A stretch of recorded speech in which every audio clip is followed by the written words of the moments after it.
Welcome, ladies and gentlemen, to another edition of the Lab Kids podcast, a very special one today. Yes, sir. In celebration and commemoration and, not in memory, but in celebration of Samoan Language Week. Is something we dreamed up about half an hour ago. We had a whole agenda set and ready to go for our first sit-down podcast in how long? Too long. But we've pivoted and decided to focus on Samoan Language Week because we are, I don't know if you know, both Samoan. Are you Samoan? Yeah, I'm not just Portuguese, everyone. Obviously, that's. Why Portuguese of all other ethnicities you could choose? I can't choose what my parents are. Oh, okay. Sorry. Which of your parents is Portuguese? It doesn't matter. What matters is the last time you guys saw us, we're having fun, casting out some lines. Mm-hmm. We've put away the fishing rods just for tonight. Just for tonight. We could have been there on our boat doing that thing, but we put it away for something special. Samoan Language Week. And so we're going to switch shots right now, boom, to the wide shot, and you'll see that we've got someone else in on the podcast tonight. Now, this person is a very special interviewer that we've brought along tonight to ask us these questions, because normally what happens on our Samoan Language Week podcast is I kind of ask all the questions because I assume the position of senior Samoan. Yes. But rightfully so, though, right? Well, yes. But today, we're changing it up, and we're both going to be under the microscope. Yes. I have to say, I'm a bit nervous. It's mixed. It's nerves, excitement, and I'm ready, though. This is very new territory for me, especially publicly, so we're going to delve into some stuff. I'm assuming. I've had a quick squiz at some pre-questions, and it's already got my boil. It's already got it to the boil, and I'm simmering, and I'm ready, I think. Very good. Don't be surprised if I shed a tear, or if it brings up some anger. Over here is a safe space, right? So whatever emotion that might come, or I might express, I will not be judged. Is that correct? You won't be judged right now. That's all I need. But when you leave, yeah, I'll be judging you. Sorted. All over the internet. I'll load up my burner accounts and comment about you and things like that. Mm-hmm. My old accounts. But yeah, so we're going to crack right into it. Our special guest interviewer, if you just say hello into the mic right now to check that it's working. Hello into the mic right now. And we welcome you. Welcome once, welcome twice, welcome 3 times to the Lab Kids podcast. And we'll let you take it away if you'd care to introduce yourself or why you're asking the questions. Would you like to do that, or you want to just crack on? Oh, I was just going to crack on, but all right. I kind of wanted to ask these questions just to give you guys an opportunity, especially you. What was it? Senior Samoan. Just to look at what you believe and just open that a little bit more. I think that you get to do a lot of the senior Samoanness when we go into different spaces, and I just wanted to put you in the hot seat, I guess. Now I'm getting nervous. Just put you in the hot seat, just a little bit. To get into the nitty-gritty. All right. Crack on. Welcome. And if you don't know who it is, if you do know who our special interviewer is, she doesn't want to be on camera, but comment and tag her below. Oh, wait, you can't because she's not on social media. Let's go. Let's go. So we were going to pop off with the first question about why you wanted to do an episode like this, but I think you might have touched on it a little bit already, about the recognition of Samoan Language Week. So we'll just go with what does the Samoan Language Week mean to you personally? Initially, Samoan Language Week was an excuse to have Samoan food at work, to spend a little bit of time celebrating our culture and to skive off on the man's bill, at work. But as I've grown up in the last few years, it's become more and more apparent that it's important for me as someone who's outside of the Samoan country, where they call us the diaspora because we're not currently living at home in Samoa, that it's important for me to celebrate my culture as much, as loud and as often as possible, and that we're very fortunate in New Zealand to have a week dedicated to celebrating Samoan Language Week. And people say, it's not enough. We should celebrate. Yes, we should celebrate it all the time. But equally so, we should also celebrate the other cultures and the other languages all the time. And we just don't have the time, the money, the resources to celebrate everyone's culture all the time. So it's very important to me that the government recognizes that Samoan culture is very important, not only to the All Blacks, but to the rest of New Zealand as a whole. Yeah. Personally, in my experience, obviously you touched on your initial experience with Samoan Language Week being a work environment type of experience. My one was probably school, a bit of school, and then also work. But ultimately for me, for most of my life and experiencing these Samoan Language Weeks, it's just be a bystander, if I'm being totally honest, and just without sounding too harsh, but reap the benefits of the festivities. I am Samoan, and all of the culture that is put on display is familiar, obviously, through my upbringing. So up until this point, it's just been taking part in the festivity and celebrating the culture. But you said personally, and even on my drive here, I was thinking about this question, and I felt there's nothing more personal and relative as to why to do something like this than it is right now. Now, it might be cliche, but I have children now, and they're half Samoan and half European, or Palangi, if you like. So naturally, I don't even know if it's natural, but for me, it feels like more importance has become of this day for me and my family. So if I'm wanting my children to embrace and become immersed or even learn about our culture, what better way to do it than to be an example? And this is a start. There's also a tendency to move away recently from labeling ourselves as half this and half that, where in essence is your children aren't half Samoan, they're full Samoan. They're also full European. Yeah? That we're moving away from describing myself as I have 50% Samoan blood and 50% Portuguese blood, as you mentioned earlier. It doesn't matter how much Samoan blood you have, that single drop makes you 100% Samoan, and all Samoa accepts you or should accept you for that.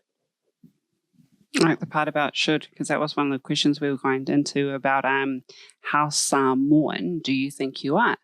So ordinarily we would look at a scale from 0 to 10, but I don't like that because there's a 5. So we're going to go for a 9. So based on what you just said, how Samoan do you think you are? 9. 7. Is there anything behind your 7? Was there a reason that we haven't said 8? I feel like 8 and 9s in the future when I do more action like this for the motives I just mentioned about my children. So those will definitely be some 7s and some 8s and 9s. So at this stage, I feel like 7. If we had a look around the room and about our lives, how Samoan do you think your parents would think you are?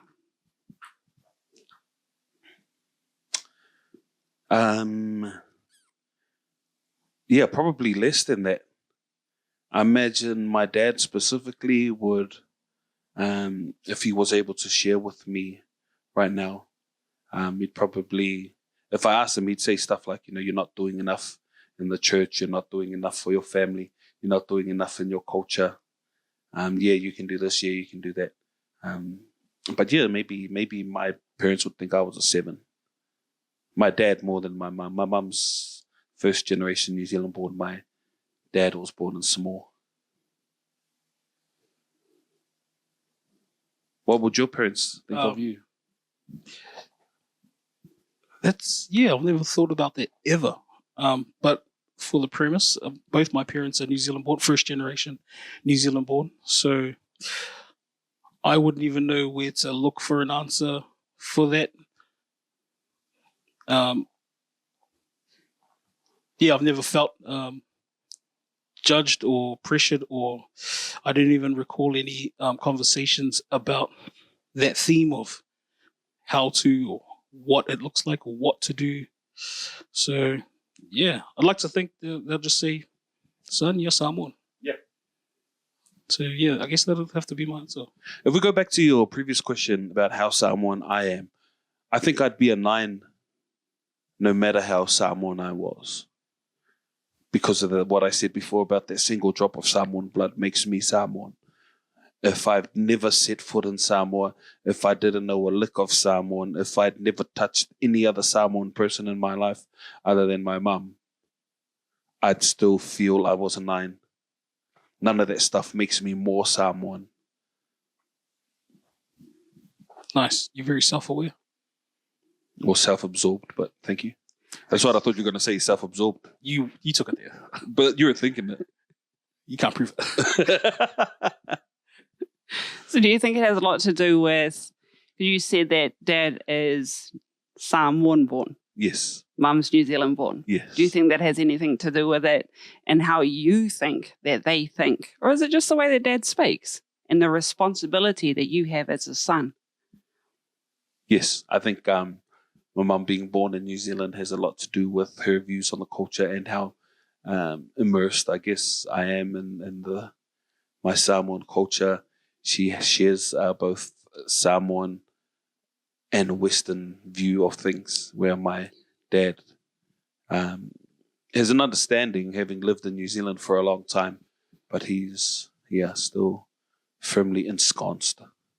No, he's actually not ensconced since he's been living with me. But yeah.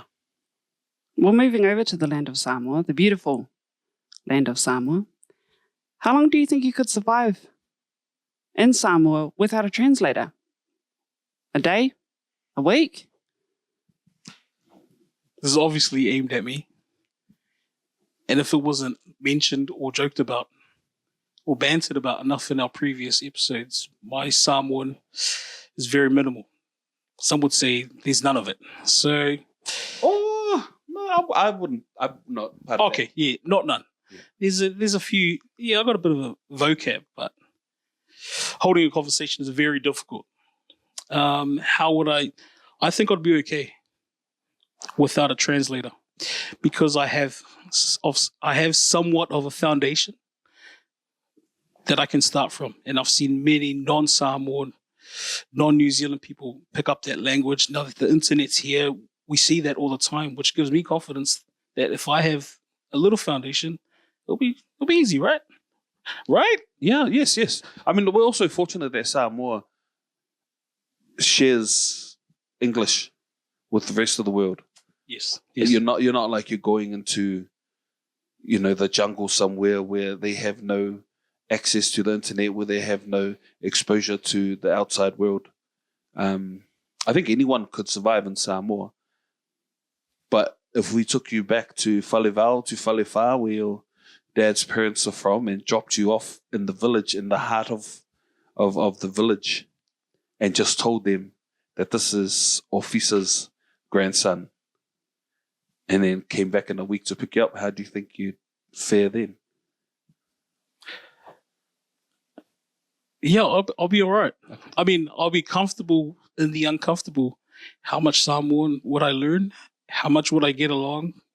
Who knows? But it's more than just the language, though, right? Yeah, well, I mean, 100%. the way you move about the world, I think the way you specifically would navigate that would be on.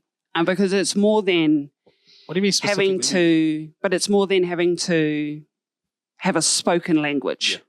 Could you cook? Could you go out into the plantation? Could you help out the family? Absolutely. Do they need us how you in a specific language to be able to do something? Not necessarily. So could you survive? I'm glad you brought that up. Now, apart from the language and the communication, obviously, of the native tongue, that is a journey and a challenge in itself. But you touched on me as a person and who I am, if I could survive the day-to-days, if you like. And I say yes. And I back that up by saying, yeah, I'm a New Zealand born, and I was not immersed in all the culture or the way of life in Samoa. But I feel like a lot of my qualities today are rooted back in Samoa, my serving, my work ethic. So that's universal. So yeah. I'll be there. So I was thinking that as the interviewer was asking the question, like, if you woke up in the morning and all the men were outside preparing the omu, you wouldn't just sit there and watch TV. No. You would be out there getting in the way, but getting amongst it, earning the respect of the men that are doing the work. Mm-hmm. They'd be walking to the plantation. You'd follow them. They'd show you what to do with your limited ability to communicate verbally, but your ability to communicate as a human is what you'd lean on. Because I also think you understand the nuances of the language, Yes. not just the words, Yes. but you understand the tone, the pitch, Yes. the body language, the facial gestures, and and those things that you send to me regularly on the private messages with the Samoan, all that stuff that you do quite well. Yes. I think you could get along with just your facial expressions, I think. Thanks. And I think that's what I mean about him specifically is the way that he just dives into all sorts of stuff. Comfortable or not, he'll give it a jam, kind of just copy, see what they're doing and then give it a go and then go, need a hand and do things like I just did. So I think that, for me, I just see it's a lot more than the language because, there's a bunch of other communication techniques that are happening at the same time. But I think because it's a Samoan Language Week, we kind of focus a lot on your ability to speak, which I find, quite interesting. So Samoan Language Week and not Samoan Culture Week. Let's go. Yes. Excuse me. So can you introduce yourself in Samoan? I'm not asking you to do it right now, but are you comfortable to stand, in front of the mirror, in front of a group of 50 people, wherever? Could you introduce yourself in Samoan? Yes, but I think I can do that confidently in a casual setting. I know there's a respectful... Here's a setting. There we go. You've come to visit my church, and Ron, he's going to stand you up, bring you to the front of the church, and ask you to introduce yourself. You bring up some trauma, though. Mm-hmm. Ron or church? The whole experience. For the record, Ron spoke English every time I came to your church, so I would just introduce myself. Okay. But it's English. a Samoan church. Right. Now, Retti's church. Wow, name dropping. That'll give me... Yeah, that's pretty nerve-wracking for me to think about. What would you say? In English, say what you would say in Samoan. Hello, my name is Christopher Nuariitia. Okay. And then there's that formal stuff you were about to say before I cut you off here. On behalf of my family and my father's father, I come to you and I bring you my voice. That's it. Yeah. That's it. That you can't do, or you? I can't do. Okay. Not How yet. confident are you at introducing yourself in English? That's not a cheeky question. It's legit. 9. So all good. Sorry, I just you didn't even give me a scale. Why but not 10? I think you have a good enough grasp of the English language to introduce yourself. No, it's not just that. You said introduce in front of people. Yeah, so I've and that's gone where I was going public with speaking. that. Yeah. So it's different. Obviously, you guys know communication is just very vast. There's different scenarios for that. But based on what you just asked, if I could, I could totally. I'm a 9. I could do that. But I say not a 10 because I'm pretty self-aware, and that's not a cocky. I also know that I get excited when I speak in front of people sometimes, and I lose track sometimes. Sometimes I ramble, as evidently. So 9. But it's also related to the audience, right? So moving back over to Bing, speaking in English, speaking in Samoan, that's something that he does quite regularly. Oldest in his family, so that probably comes along with it as well, right? If you're the oldest in your family, that's usually something that you would do on behalf of your family. And now we're talking siblings. What number are you in your family? And that's the only reason why I bring that up, because it's a usual thing for any ethnic group that the oldest person will take kind of that part on. So if it was like a 60th birthday, who would be the one to stand up and say, happy birthday, mom, happy birthday, dad, on behalf of the children and that sort of stuff? Who would that ordinarily be in your family? So if all of your parents and your extended family got together and someone has to do the birthday speech before your dad cuts the cake, you and all your siblings, who's going to stand up and do it? I think there'll probably be a number of us. Only one. Oh, only First one. So There'll be a couple of volunteers. The maitre d' comes out and goes, here's the cake. We just need someone to present the cake to the dad. Who's the first one that's going to go, yo? Me. And I think everyone will look at you too. Like, oh. And then if you don't do it, and then the second and third person that normally does work, oh, yeah, I'll do it. Oh, okay, that's interesting. I think number 2, my brother. I think he'd also volunteer or put his hand up. And then the oldest, as you're talking about, oldest usually. So you're not the oldest, you're number 3. Yeah, and then we don't have a usual family. Families come in different styles and cultures, and obviously, yeah. But I only ask that because, again, it's another extra layer about kind of communication and the measurement of ability against whoever's available, right? So in our family, it's no-brainer. It's Bing. Bing's going to speak on behalf of our family.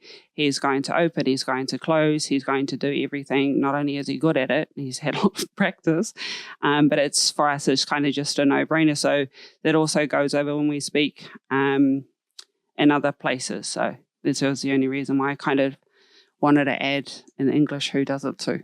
Yeah. So speaking of openings, how often do you reckon, I'm going for you on this one, and by going for you, I mean just putting out the opportunity, would you open or close in different settings in Samoan? All the time. Every time I open, I start in English, I chuck in some Samoan, and then I'll pray in Samoan. So it's for family stuff, personal stuff, work stuff? Yeah. How do you feel about that? And has that changed over time?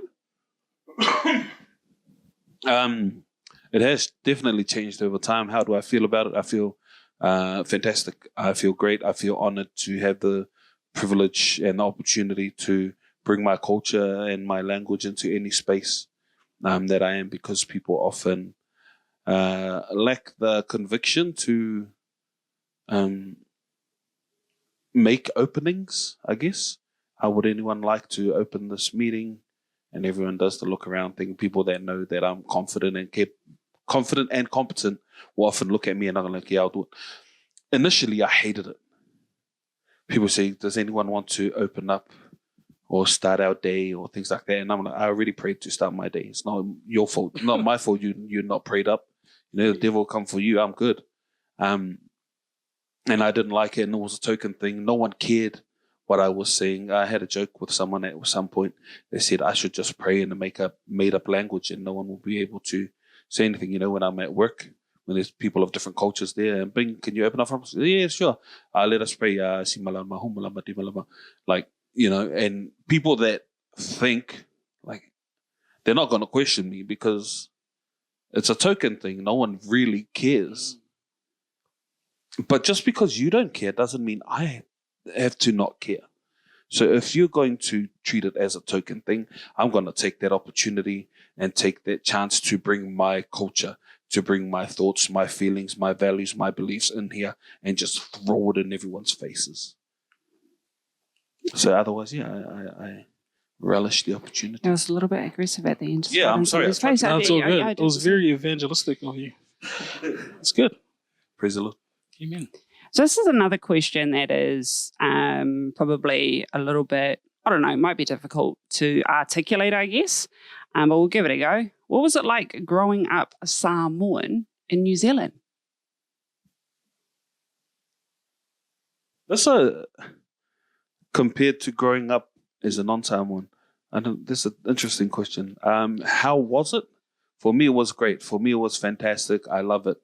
I enjoyed having to experience my Samoan culture and then the Western culture, the New Zealand culture when I went outside of the house or outside of family events. It was fantastic for me. So I thought it was a bit of a funny question because you don't know how to grow up being anything else. Yeah. So it's like, so moving on, then when did you find out you were a Samoan? First day of Primer 1, when I went to school and realized no one else could speak Samoan. My first language was Samoan, and I couldn't speak English when I went to primary school. And I think straight away the communication barrier created the divide between myself and my peers.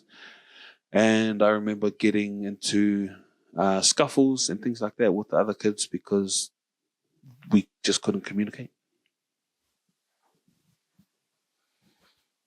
When did you realize you were Samoan?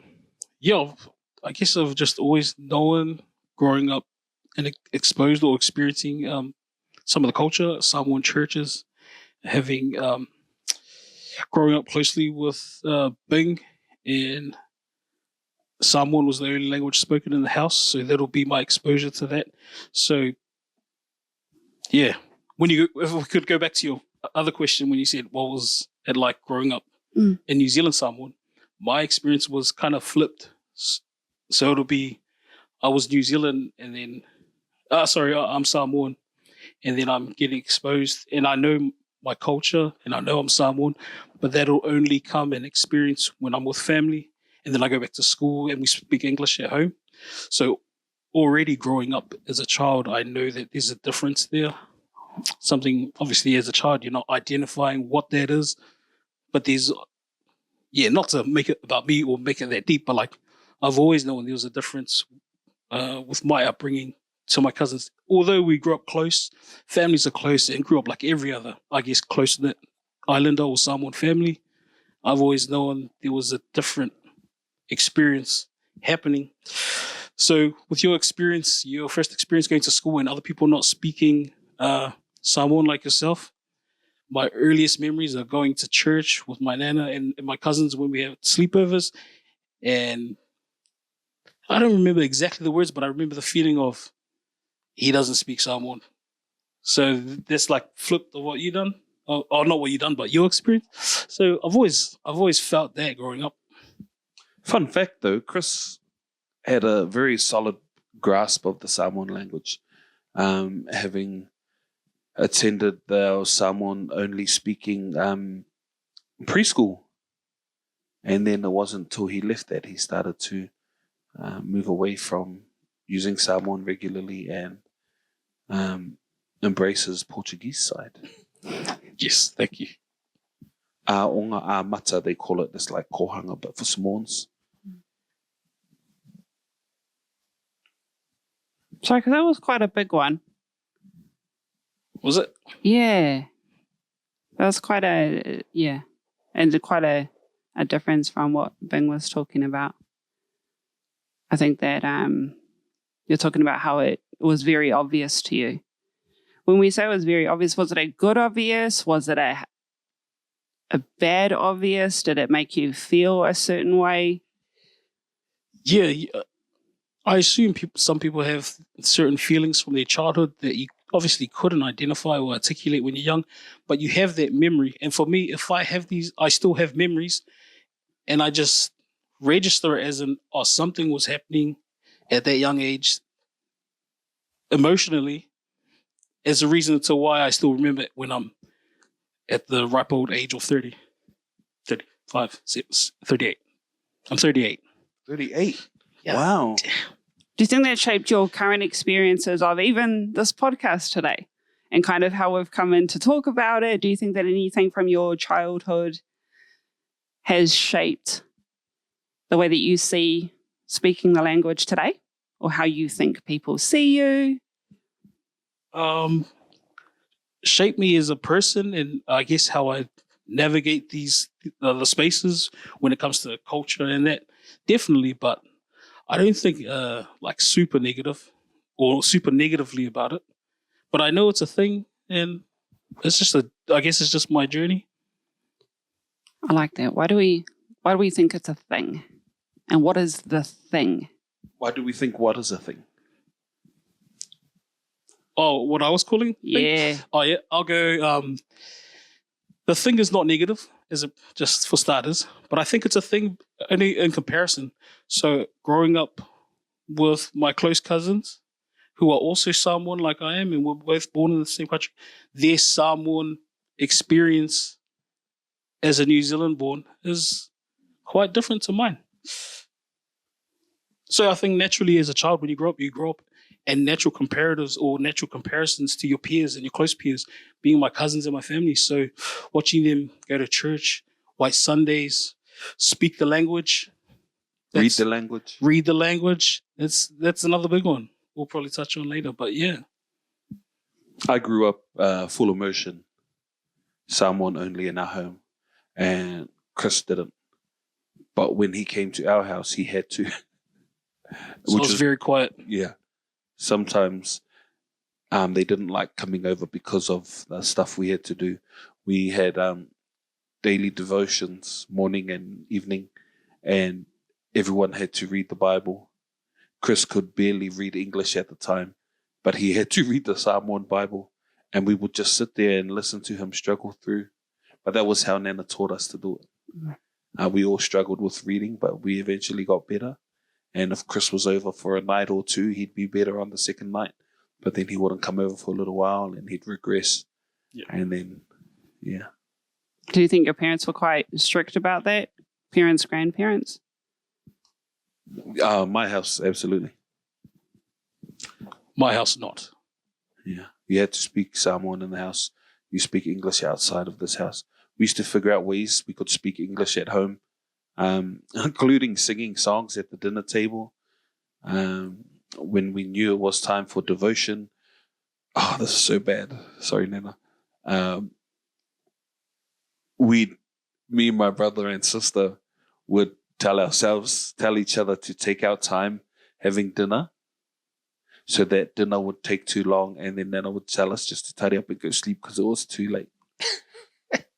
And instead of telling each other to take your time, we'd use, I don't know what is a pig Latin, we'd say, ek te oye aim te.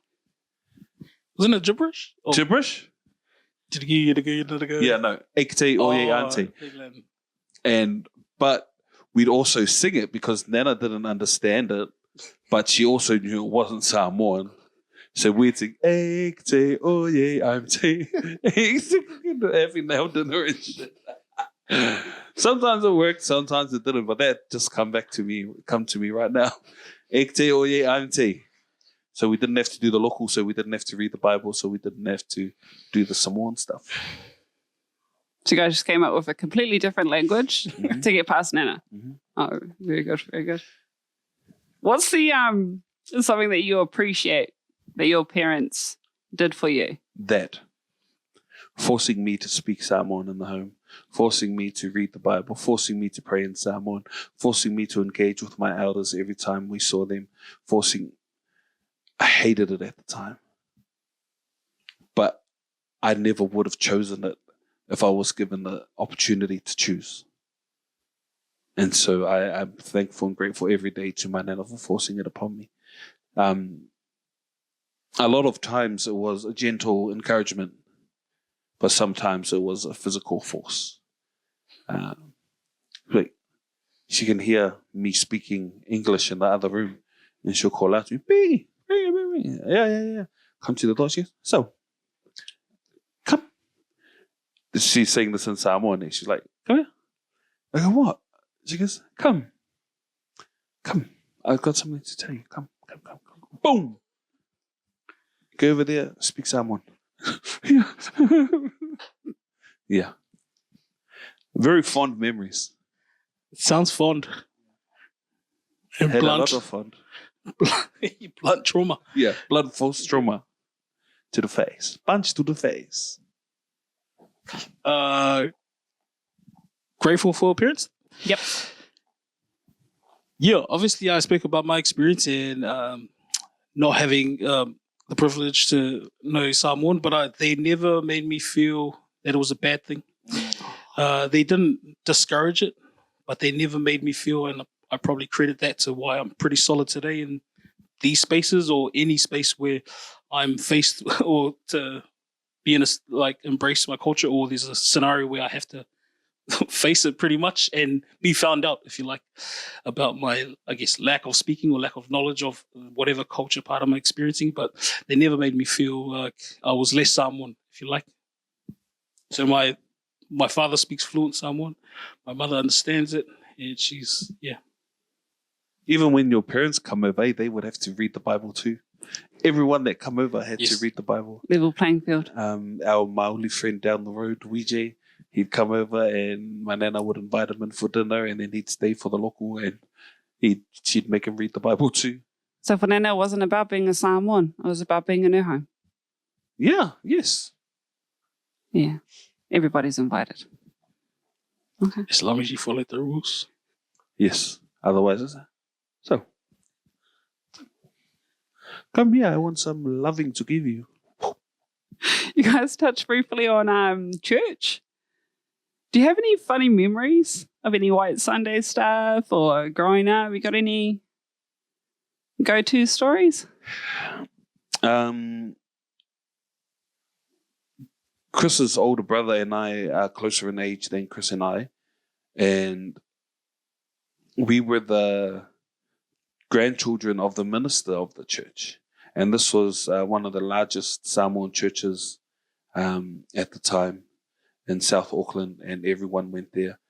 And we had to walk from the church hall through the foyer to the church for service after Sunday school. So we'd go to Sunday school in the morning, and then they'd walk us through the foyer into church to attend.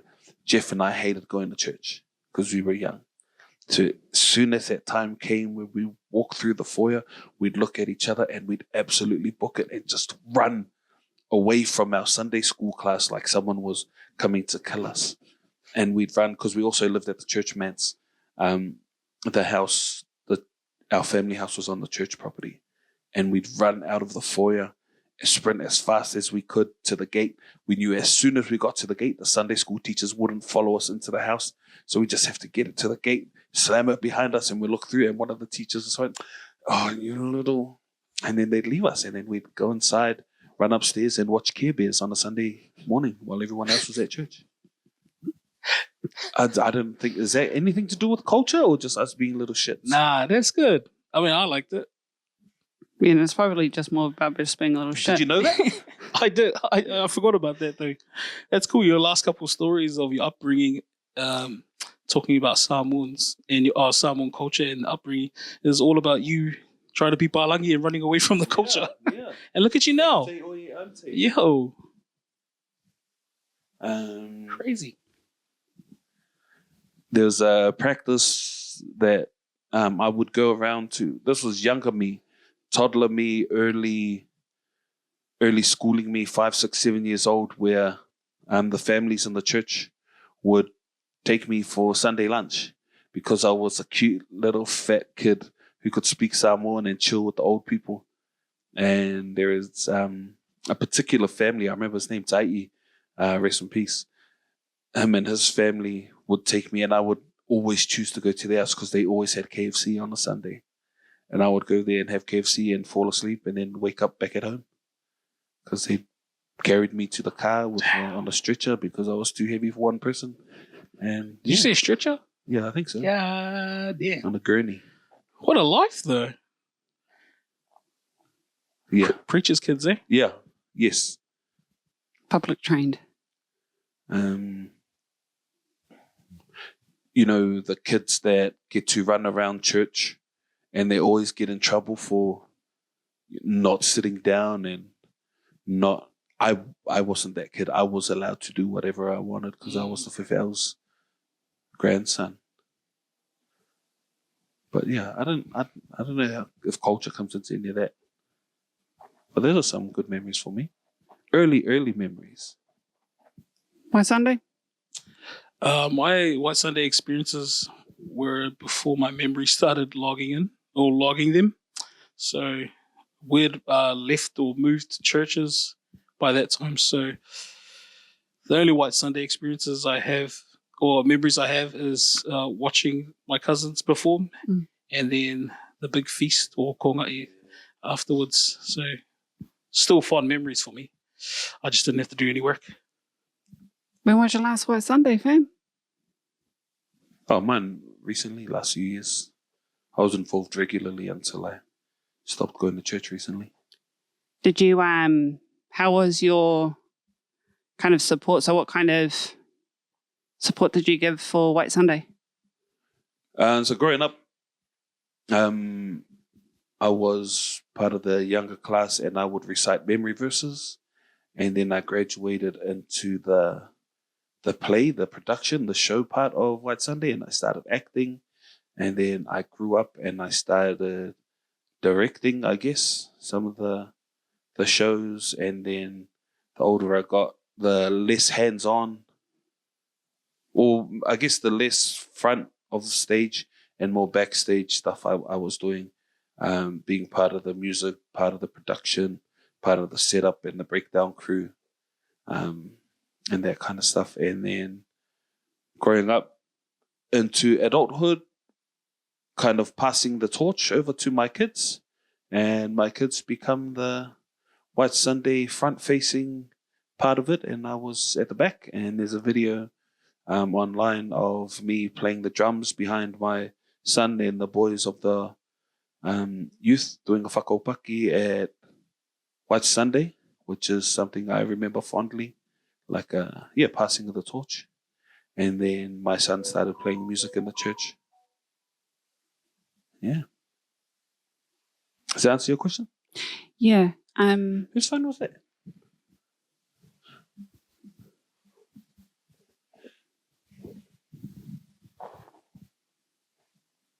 No, yeah, absolutely. Answered my question. Sorry.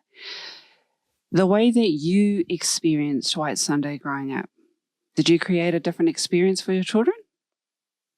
Yes. How so? 100%. Just not being so militant about it. Back when I was growing up, we had White Sunday practice every day leading up to White Sunday. And I was a little bit more understanding of my kids' plight, of being my kids having to juggle their schoolwork and their extracurricular activities, and then taking them to White Sunday. You know, I used to take them to White Sunday and sit in the car with my missus while they're having White Sunday practice with my kids. And, you know, we'd have takeaways almost every single night because we were picking the kids up from school, taking them to their after school stuff, taking them straight to White Sunday practice, getting home 9, 10 o'clock at night, having a quick McDonald's or something, and then put them to bed so we could do it again over and over. Whereas when I was younger, everything else got cancelled and you just do White Sunday, Monday to Friday, and then practice all day Saturday. Your only break was on Sunday when it was church day and you couldn't do anything else anyway on a Sunday. And then, but there were a lot of cool things about White Sunday. One thing I told my kids was we got new stuff every White Sunday, which was cool. We got new white clothes. We got new undies. We got new socks. I remember there was this time I got these silver, they're like cuffs, but it's like the old bartender used to wear in the saloon. They're like springs. Oh, yes. And you wear them up on your arms and you pull so that your sleeve doesn't sag over here. And I remember I felt super cool when someone told my nana that was a cool thing to buy, and so she bought it for me, and I had it and my brother didn't because he was too young. Brand new black shoes from Hannah's at the time. Yeah, and then I would get up early on White Sunday and make us a hearty-ass breakfast. Then while we're eating, Nana would iron all of our brand new White Sunday clothes. She'd still iron it, iron our undies, iron our socks, and then send us off. All of that kind of stuff was cool. And then coming home after White Sunday, the adults would serve the kids food. It's one of the few times where the kids got to eat first and eat good and not eating the leftovers. Yeah, heaps of cool stuff. But I tried to make the experience as fun and enjoyable for my kids as it was for me, but also remembering the reason for White Sunday, and helping to encourage them on their Christian walk. Nice. Yeah. Do you love Jesus? Yes. Would your babies be in White Sunday productions? Is there an opportunity for that?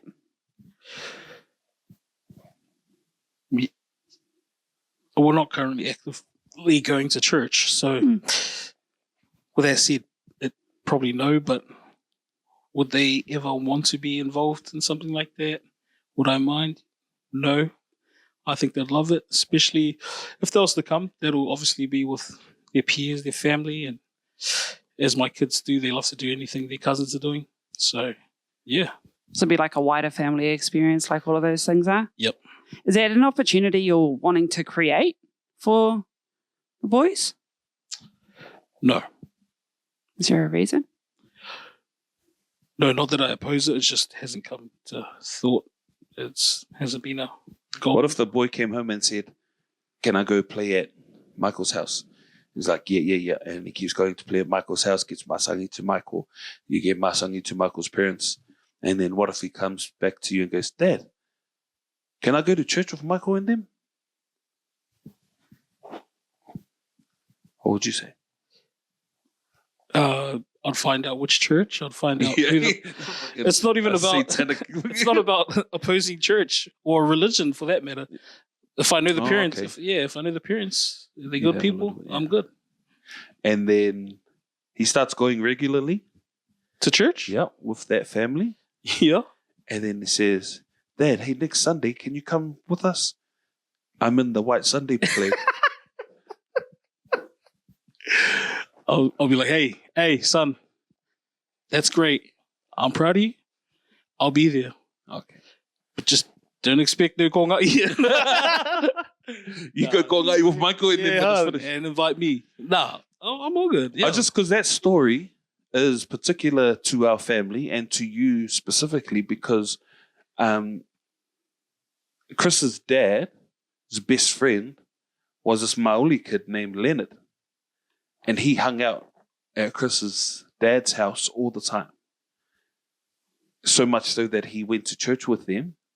So much so that he was in the White Sunday. And he had a memory verse to recite as a little Māori kid going to church with Chris's dad. Yep. They got some pretty gnarly stories, eh? Yeah. Shout out to Uncle Len. Uncle Len. So what traditions do you think we do well here in New Zealand? White Sunday, definitely. We incorporated that at the number of churches that I've been to that aren't Samoan.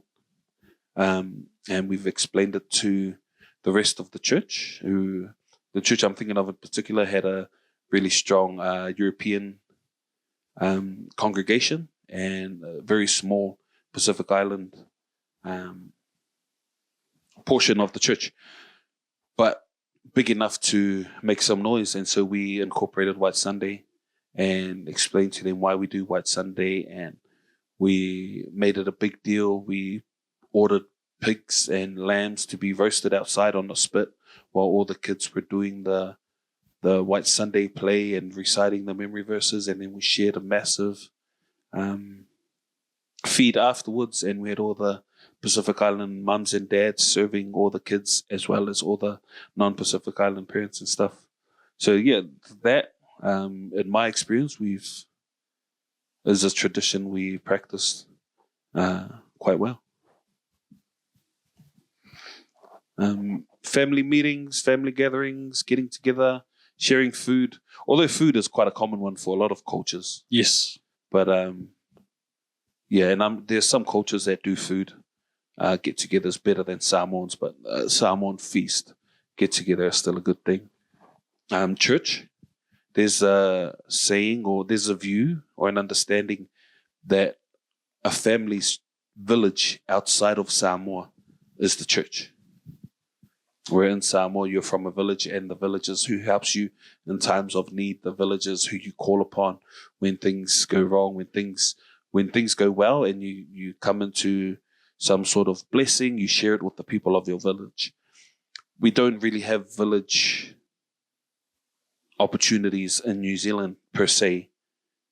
So we've kind of gravitated towards the idea of the church being our village. And the church is the people that we call on in times of need.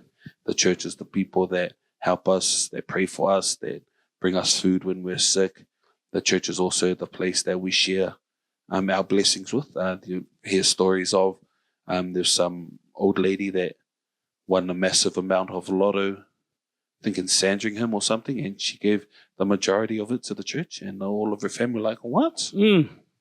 And she gave the majority of it to the church.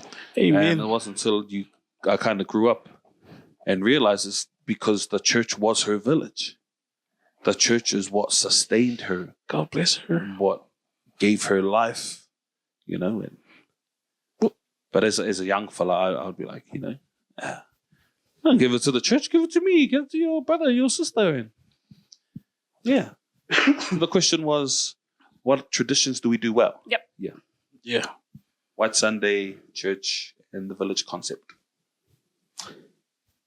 You took a few of them off the top of my head. Yeah, I could see they were right on the tip of your tongue. You took them literally. Yeah. That was good. So it's kind of the top ones. Nothing else? Yeah. Singing. We still this.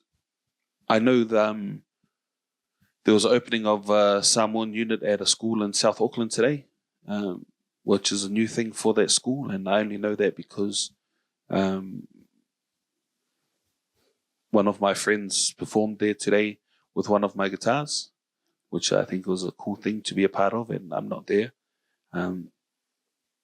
But yeah, incorporating the Samoan language. My kids went to school locally, and their school also had a Samoan unit. I went to school in a bilingual unit. So that also trying to maintain the culture. I think as a non-Samoan, for me, it's quite exciting to watch, especially during this week. And it's an opportunity for me to ask all of those questions because lots of quizzes are coming out and people are dressing up and they're giving out food and we're all trying out the different words. And it's for me, quite a kind experience. So I do like this time to kind of ask those questions about these types of things. This week, a few people that I know have been leaving work to go in. One lady was leaving work to go and help her niece and nephew get dressed up for their performance for Samoan Language Week. And when she told me that, I realized kind of what position she had in her family, whereas she presents differently at work. So I thought that was pretty cool. So I was like, tell me a little bit more about that. So I think that, I think it's important to talk about this, and it's almost a responsibility. Do you feel responsible during this week when people like myself come along and ask questions about being Samoan and kind of what you do and how you celebrate the week? Yes, I do feel responsible. Not just because I'm Samoan, but because I'm blessed with the language, the knowledge, the experiences that I can draw upon to share. And on behalf of people like my cousin Chris, I feel it's also my responsibility to share in those spaces. Do you guys celebrate Samoan Language Week at work? I know the kids probably do it at school, but do you guys do it at work? Yes. Are you a part of that committee? Funny you asked that. There's a few departments away for annual leave and various other reasons of injury. But the people or the committee that usually drive these things, they're obviously not, they're away. So it just started as a conversation and there was no one to drive this. So as I assumed what did you call it? I became the Samoan. What did you call yourself earlier? Oh, the Senior. Samoan. So for just half an hour of my organizational skills. Seniors had dropped away and yes, you were elevated to that position. Along with some colleagues who pitched in some efforts, we've organized a morning tea tomorrow to celebrate, opposed to, we were going to do nothing. It was just going to fly under the radar. But some of the boys felt like, hey, last year we done something. Why not this year? So yes, we done something last year and we've managed to pull something together for tomorrow, for this year, which is great. What kind of role do you ordinarily take? The same one I took for the White Sundays. Just sit back and enjoy the festivities. Tell me what to do and I'll do it. That's it. Yeah. Yep. the same kind of mantra or the same type of like mode I'd be when you drop me off in Samoa for a week. Yeah. That same thing, like, okay, I'm not organizing it, but I have muscles. Let me list some shit. We need all these tables and chairs. Yo, that's me. That's it. We need someone to pick up the. Yo, I'll do that. Yeah. Yes. Well, not everybody can lead and plan, right? You Yeah. need people to go out and get the work done. Yeah. That's it. I mean, they go, who can open this thing? Who can open our festivities today? And Chris will look at me because, I can. And then they go, okay, now we need someone to carry this load of chairs up these stairs. And then I'll look at Chris because Chris can. Because I can. Yeah, not, we all play our part. But the reason this day was successful was because I was able to open it and Chris was able to carry that. Let's go. It wouldn't have been, Bing opened it, but we couldn't continue with the rest of the day because those chairs were blocking the stairs and we couldn't get out. That's it. And I think that's why I like that senior Samoan stuff, because you can't be there by yourself, right? Everybody plays a part. That's why Everybody plays a part. Everybody plays a part. We used to do Samoan Language Week at work, and it was that. I was the front, I was the face, I was the mouth, when all the people were here, I was there making the jokes and making everyone feel cool about Samoan Language Week and all of that. And then when it finished and it was for Elle's time, all the girls were in the kitchen cleaning up. And I just sat there. And now it was their turn to do their duty. And it's not like, now I just leave you guys be. I just hung out with them and made jokes and talked about how cool it was. But I felt like I'm still a part of this. Even though my part is finished, I still get to sit here and celebrate and do that stuff. And language-wise, would it be safe to say that some of those people who are in the back kind of lifting the furniture, doing the food, could speak the Samoan fluently? Yeah. Yes. Yeah. Because that's what I find quite interesting, is that it's assumed that the person who's leading out the front is the senior Samoan, when really it could be something different, right? And they've just assumed a different role, so it doesn't. It's just based on the roles, yes. Yeah, and kind of how you work, what you do day to day. For next year's Samoan Language Week, what might your contribution be then for you? So this year, I know, I'm just throwing it out there. It's scary. This year we did it because it needed to be done. There's something being like, so say I do things because it needed to be done, right? So that's what we've done this year. You've gone in, you've done the thing. Morning tea is going to be fantastic tomorrow, but it's going to leave just loving the Samoan Language Week. They're going to write about it on their social medias. Yeah. Would it change the way that you decide to interact next year? If you're just speaking specifically about the work scenario, probably I would probably just drive it a bit more. That's just work though. So if any work people are watching, it is what it is.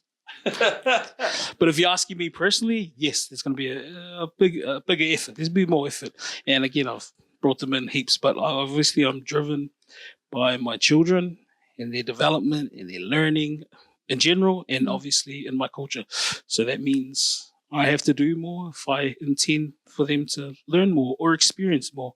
Whether they learn anything or not is all I have to. I feel like all I need to do is expose them to these things. So, yeah, that's what I'll do. That's how I'll contribute. I'm not sure if you've thought too deeply about it, so don't feel like you have to answer. But you were saying that you're wanting to do more. Next year is going to be a little bit different to this year.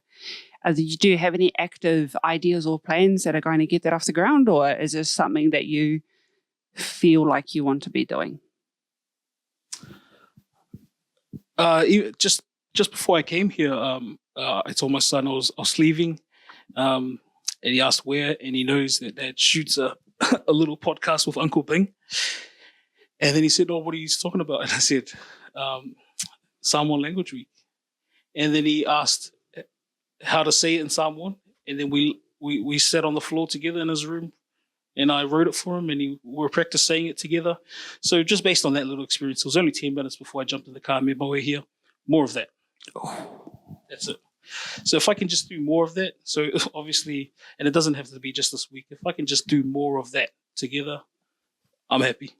And it doesn't have to be a Samoan Language Week or Culture Week. Right. It can be like once a week. That's a start for me. It's kind of a beautiful thing, though, that it popped off on this week because of this week. Right. And those words came out of your mouth as an introduction to your son. So it's quite a beautiful thing, I think, and how we're going to keep making this move. Do you feel a sense of responsibility in that regard? Of introducing or immersing or having all of this available for your boys? Yes, definitely. Is it because you're the Samoan parent? Is that like your responsibility because you're Samoan?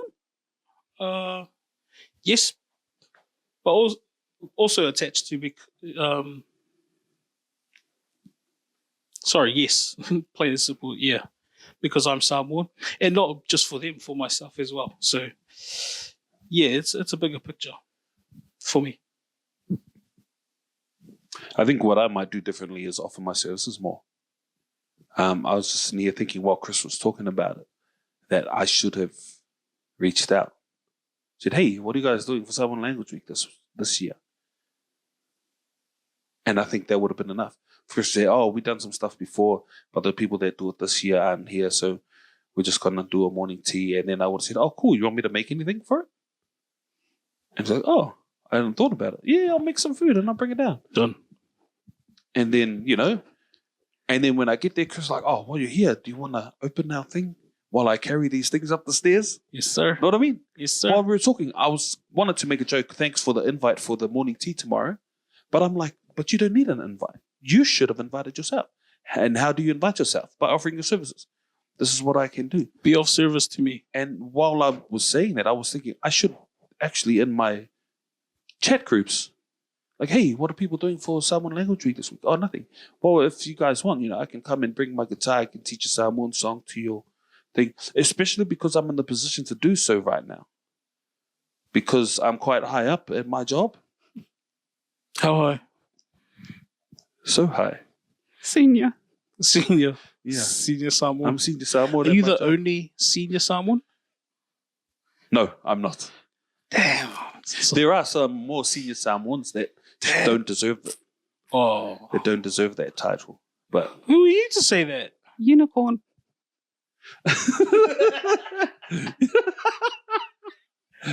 unicorn was our safe word.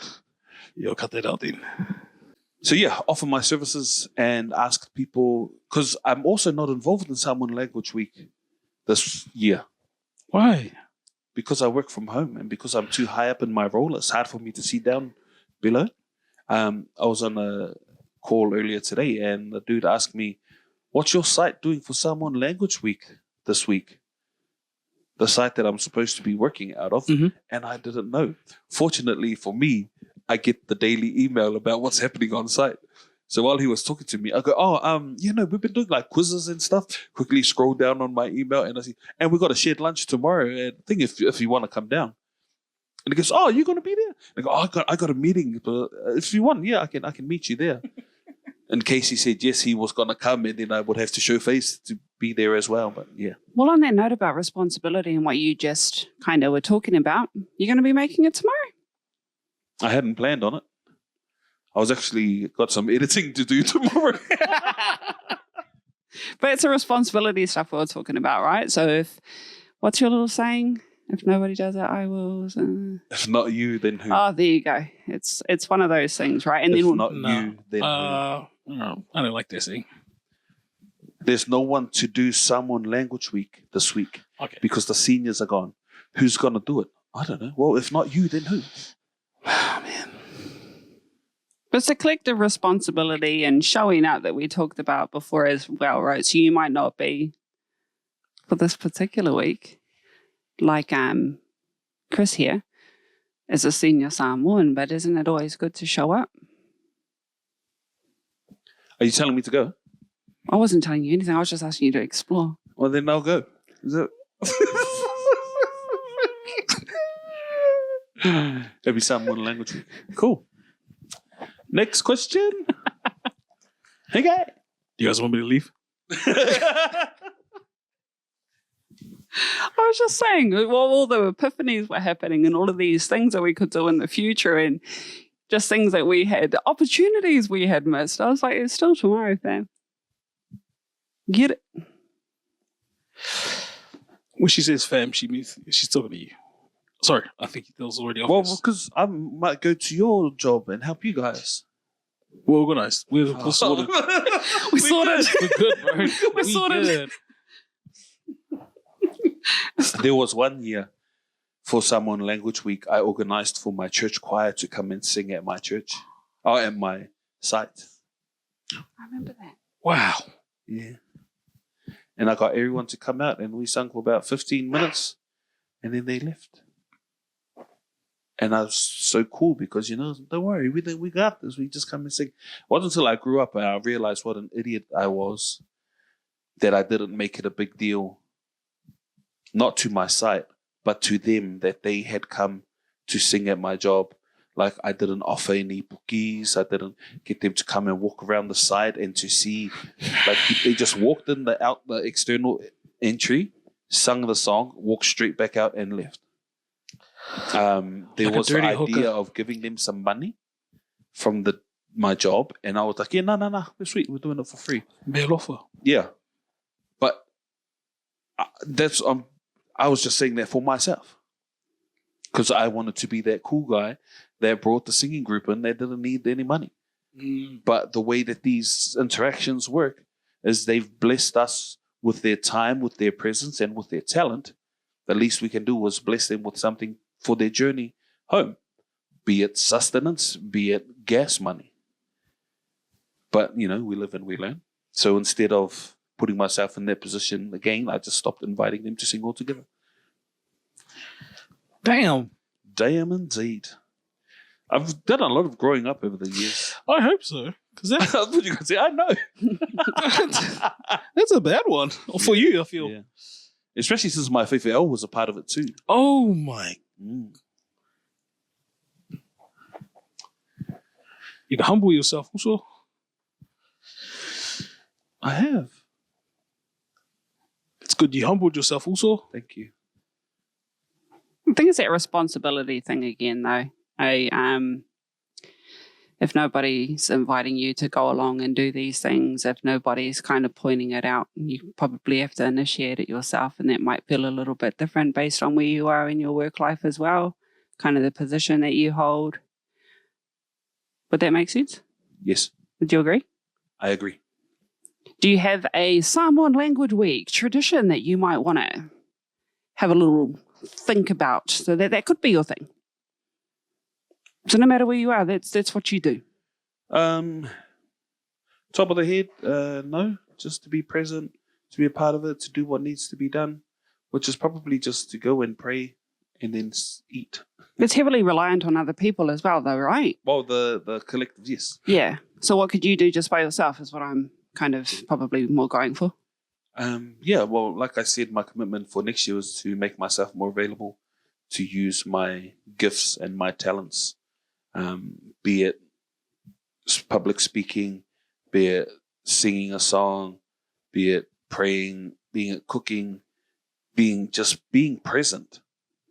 A lot of people I know are just happy to see their fellow Samoan show up when it's time for Samoans to be there.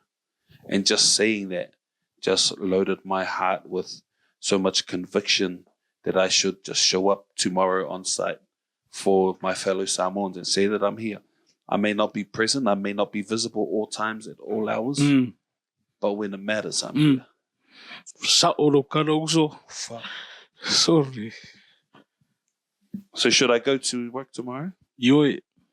Taftai, Christopher. Do you think you have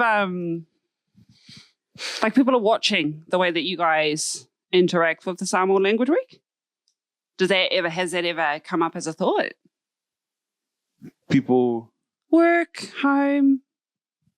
Do you think anybody notices? Oh, I've never thought of that. Not that I'm paying attention to. Yeah. So I don't do it for the views. And because I don't do it, so there's nothing to compare to. I'm doing great right now. Yeah. This is awesome. Yeah. So I'm up. Okay.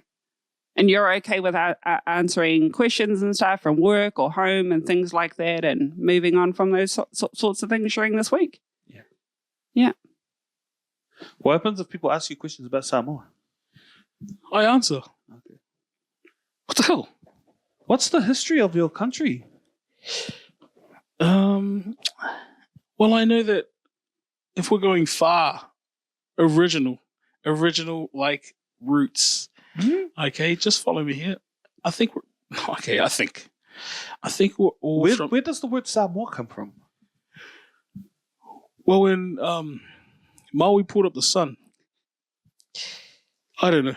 You've got me there. Okay. Who was the first king of Samoa? Faulupenga. Oh. Is he related to Topanga from... Topanga. Fa'alupenga. That was almost a real word. It's a name. Fa'alupenga. That's what I said? I thought you said Fa'aulupenga. No, sorry. It's my chin's. What's the word? Fa'alupenga. Oh. It's a chief name. His actual name before he was bestowed the chief title was Siniloto. What's the next questions? Yeah, I think we getting close to wrapping up. We'll give our interviewer another question or two, and then we'll hand it over to you for your final thoughts and to bring us home. We're going to go for the big one. And that's a wrap. If every Samoan kid in New Zealand was listening right now, what's one thing you would want them to know about being Samoan? You are Samoan. Period. Whether you can speak the language or not, whether you've been to the country or not, whether you've touched another Samoan or not. That single drop of blood that is flowing in your veins that comes from Samoan ancestry makes you 100% Samoan.